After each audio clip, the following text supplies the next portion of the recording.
যে তেওঁলোকৰ সব ঠিকে থাকে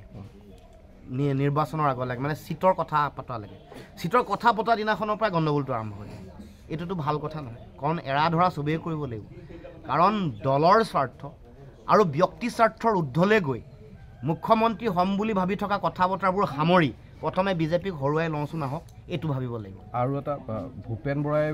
প্ৰতিক্ৰিয়া দিছে অখিল গগৈৰ যিখিনি আছিলে কথা তেওঁ কৈছে যে গাৰ জোৰত মিত্ৰতা নহয় যাৰ মন আছে মিত্ৰতা কৰিব সেইদলৰ সৈতে মিত্ৰতা হ'ব ভূপেন বৰাই কৈছে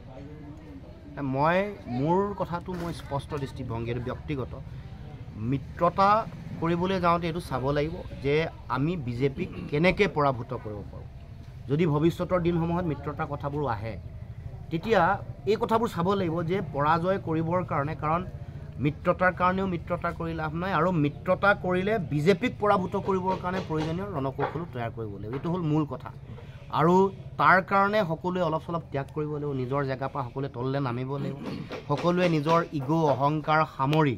আহক আমি সকলোৱে সন্মিলিতভাৱে বিজেপিক পৰাভূত কৰোঁ এই কথাটো মৌলিক নীতি হিচাপে গ্ৰহণ কৰিব লাগিব তাৰ কাৰণে নিজৰ ব্যক্তিগত ইগো অহংকাৰ দলীয় স্বাৰ্থ ব্যক্তিগত স্বাৰ্থ সকলো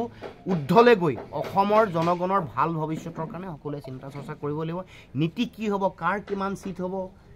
মই ভাবোঁ যে ইয়াত কোনোবা দলৰ অহংকাৰ গুৰুত্বপূৰ্ণ নহয় অসমৰ মানুহৰ স্বাভিমানটো গুৰুত্বপূৰ্ণ ৰাইজে কি বিচাৰিছে ৰাইজে এবাৰ মিত্ৰতা বিচাৰিছিলে মিত্ৰতা নকৰিলে সেইকাৰণে প্ৰত্যাখ্যান কৰি দিলে কংগ্ৰেছকো প্ৰত্যাখ্যান কৰিছে CPIMকো কৰিছে প্ৰত্যাখ্যান কৰি দিছে এইটো সাধাৰণ মানুহৰ কথা সাধাৰণ মানুহে বিচাৰিছে যে একেলগে থাকিব লাগে তোমালোকে শুনা নাই ৰাইজেও তাৰ শিক্ষা দি দিছে গতিকে ভৱিষ্যতেও ৰাইজৰ মনৰ আহ্বান হৃদয়ৰ আহ্বান যদি শুনি নাপায় বুজি নাপায় দখা একে হ'ব কংগ্ৰেছৰ ভৱিষ্যত কি মই এইটো আগতে কৈছোঁ কোনোবা এটা দলৰ ভৱিষ্যততকৈ গুৰুত্বপূৰ্ণ অসমৰ মানুহৰ ভৱিষ্যত অসমৰ জাতীয় জীৱনৰ ভৱিষ্যত আমাৰ মাটি ভেটিৰ ভৱিষ্যত আমাৰ ভাষা কৃষ্টি সংস্কৃতি উঠি অহা নতুন প্ৰজন্মৰ সুৰক্ষিত ভৱিষ্যত এইটো কেনেকৈ নিশ্চিত হ'ব অসমত চলি থকা অপশাসন অসমত চলি থকা গণতন্ত্ৰ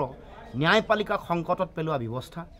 এইবোৰৰ বিৰুদ্ধে আমি কেনেকৈ মাত মাতিব পাৰিম ঐক্যবদ্ধ হৈ সেই শক্তিসমূহক উৎখাত কৰিব পাৰিম এইটো হ'ল আজিৰ সময়ত আটাইতকৈ গুৰুত্বপূৰ্ণ কথা গতিকে অসমৰ মানুহৰ ভাল ভৱিষ্যত নিৰ্মাণ কৰিবলৈহে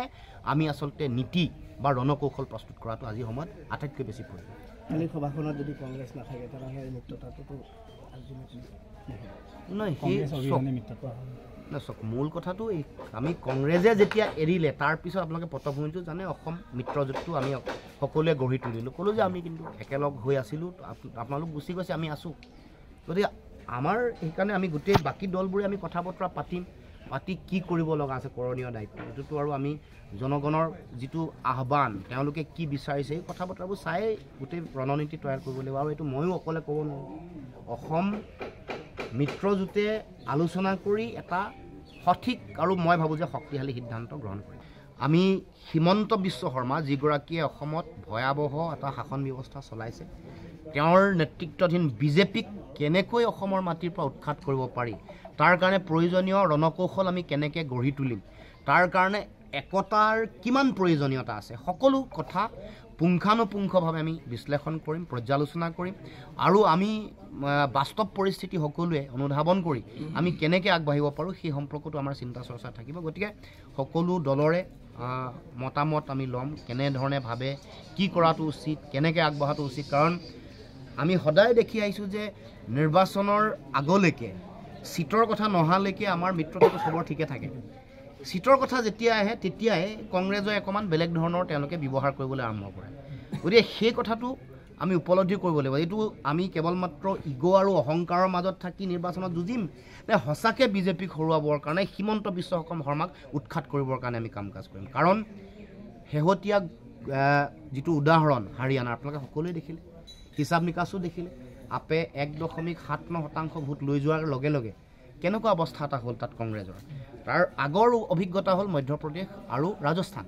গতিকে এইবোৰ আমাৰ হাতত থকা কিছুমান বাস্তৱ ছবি বা বাস্তৱ অভিজ্ঞতা তাৰ পৰা সকলোৱে শিক্ষা লোৱাৰ প্ৰয়োজনীয়তা আছে গতিকে আমি যাতে